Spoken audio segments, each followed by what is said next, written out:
craft? How No. are they getting here? They're not. Nope. Mayan symbolism suggests they're coming through this umbilical cord called a serpent rope that is likely actually a wormhole. And these beings that are coming and going, in this instance, in the Maya 2012 prophecy, is the feathered serpent, Quetzalcoatl.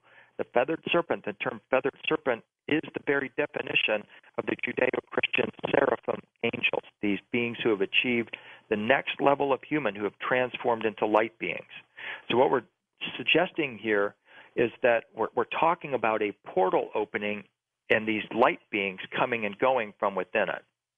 Well, let's talk, if we can, a little bit about Ezekiel and this wheel. You call it the Merkabah. Tell me about that. The Merkabah, one of the definitions for that is the throne chariot. I mean, these beings have to travel in something. And so you've got a lot of researchers, especially UFO researchers, that say, oh, this throne chariot, that must be a UFO. That must be some kind of technological craft that these beings are flying around the cosmos in.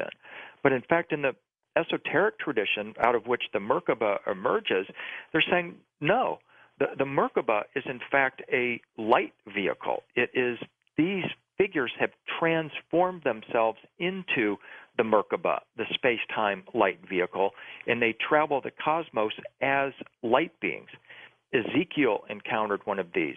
Elijah ascended into the heavens in a whirlwind, a vortex that many believe is actually one of these Merkabah vehicles.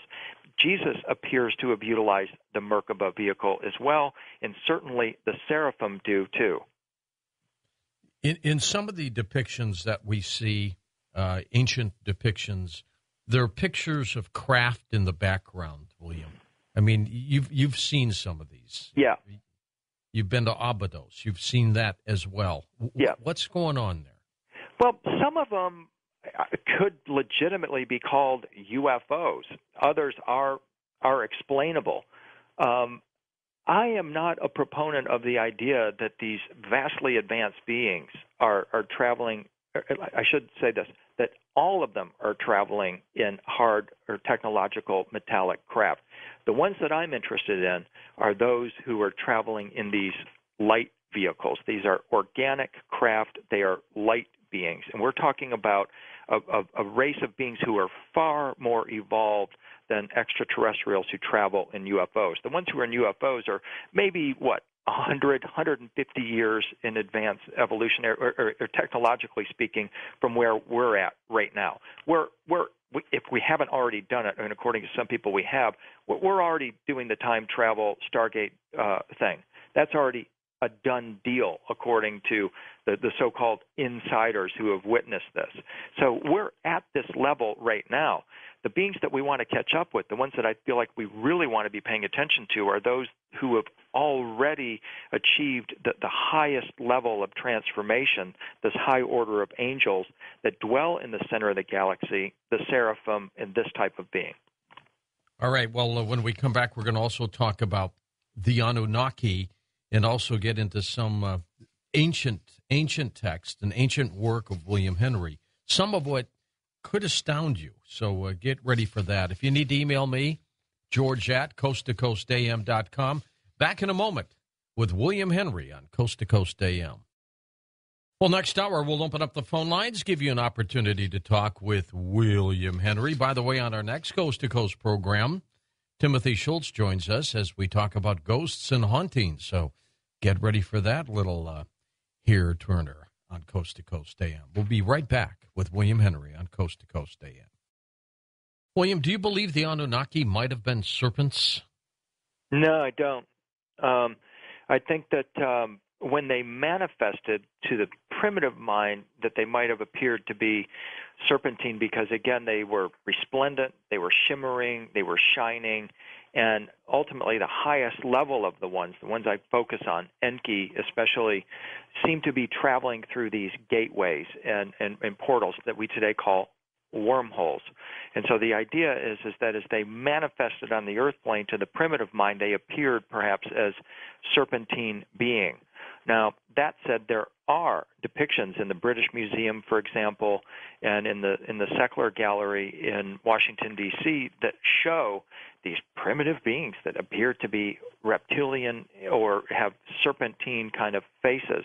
So there could be, in fact, be a group that were presented in this way or were perceived as this way. But ultimately, the connection I'm making is to say if you're describing the Anunnaki as serpents, the serpents of wisdom, these are beings who have achieved the highest level of transformation, what we today call the rainbow body.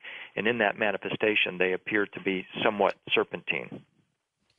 Enki, as you have reported, might have been denigrated, demonized. Why?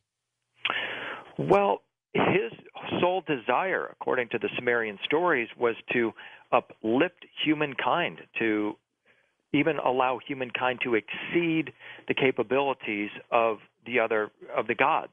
He was on our side, right? He was on our side, yeah, exactly. An entirely benevolent being, but it is his half-brother Enlil, who's more militaristic, as he's presented in the stories, that doesn't want humankind to have these capabilities. One, because we would rival the gods in our capabilities, and two, we probably wouldn't need them anymore. And so those are two justifications for why Enki was denigrated, and I think it leads to this conclusion certainly this question that some being or group of entities, probably the Anunnaki, switched off or disabled critical spiritual functions of our DNA, neutered us in a sense, so that we wouldn't be able to match the Anunnaki and we would forever be subservient to them. Then they come into our sacred texts, such as the Old Testament, and implant these stories that tell us, oh, beware of the serpent of wisdom. Don't go near this being. Trouble lurks here. And so what happens is you have people that don't have any concept of their true spiritual capability. They think this is all that is, the human body I'm speaking of. Little do they know that part of our earthly quest is to learn the secrets of the human body, of our DNA, of the double helix, which was in fact Enki's hieroglyph, and activate these capabilities to overcome this, if you want to call it, diabolical switch off, turn everything back on, and light ourselves up. That is our goal. And if, to the extent that people buy into this idea that we can't do that, and people tell me all the time, how dare you say that people can become whole, holy, and complete? You sound like you're Satan. That Satan would say that. They say that to you? Yes, they do. I get emails to this effect from people saying that that's what Lucifer would have you believe. That's what Satan would have you believe, that you can become whole, holy, and complete. How dare you, you pathetic piece of human garbage, believe that you can transform yourself into a glorious light being. I'm being maybe a little over dramatic here, but that's the sentiment. That's the basic foundation of Christianity, that we all are sinners, that we don't, and we're sinners because we don't match the glory of God. And the glory of God, the word glory means to glow rays, to glow rainbow rays. So if you're a sinner, it just simply means you're not in your rainbow body, and that pretty much encompasses just about everybody. But the way to overcome this is to activate our spiritual capability, to embrace it, not to be in fear of it. Are you a believer in the 12th planet? No, I'm not. I'm not at all a believer in that. And I mentioned Mike Heiser earlier. He pretty well gave me the Kool-Aid that woke me up from the whole Sitchin 12 planet scenario when he introduced his research into the Chicago Assyrian Dictionary. The 12th planet is called Nibiru. And as he noted, when you go into the Chicago Assyrian Dictionary, which is considered the ultimate authority on the Sumerian language, Nibiru is called the Nibiru. And the definition of the Nibiru is it is a star, a gate, and a crossing point.